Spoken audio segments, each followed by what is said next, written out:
have you talked with any law firms that already had an AI solution in place and it just wasn't working for them? That's a great question. I would say that most of the law firms we talk to are already using Claude, for example. That's Anthropic's product.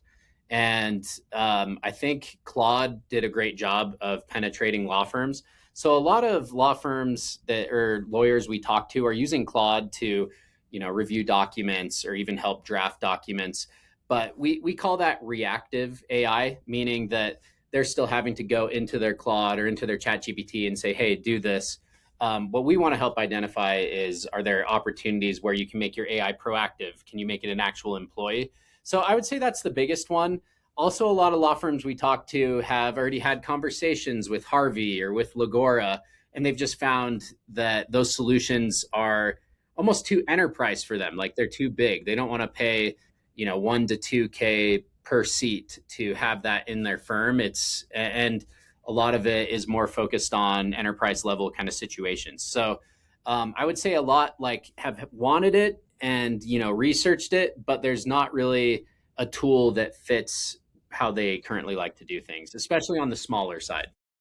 I want to unpack something you said because it's really interesting to me. You talked about reactive use of AI tools versus proactive use of AI tools, and you mentioned the example of typing into a chatbot, kind of one prompt at a time, as reactive use of AI. What would proactive use of AI look like in a law firm?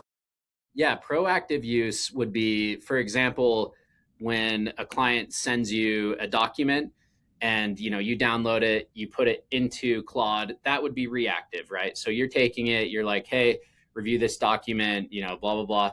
That's a reactive use of AI. Proactive would be that you've built an AI agent, or we can just call them an AI employee, that automatically sees someone sent you a document in your email, downloads the document, puts it into Claude, you know, finds whatever you need to pull from that document based on your workflows and frameworks, and then pings you and says, hey, Ron, Jerry Dearden sent in this document we needed. I reviewed it. This and this needs follow up, or looks good. I put it into our practice management software, whatever. So that's the proactive use of AI. Instead of you going to Claude and saying, hey, review this or draft this, it automatically just doing it for you because it knows it's supposed to take that. Well, that sounds like a really exciting capability. How do you engineer that? Yeah. So that's where that audit or fitting is really important because, well, like most firms do things relatively the same. Ron might have his own proprietary approach to how you do a specific task within your law firm.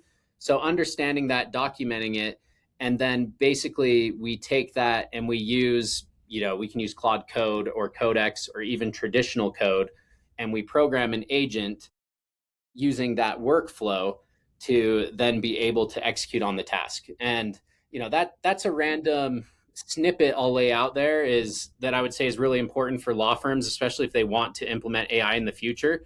But I would say even if you're not going to implement AI, if you just want to be able to bring in new employees or anything like that, is to make sure that you're documenting your processes, because that's going to make it easier to train an employee or make it easier to train an AI agent on how to execute on a task.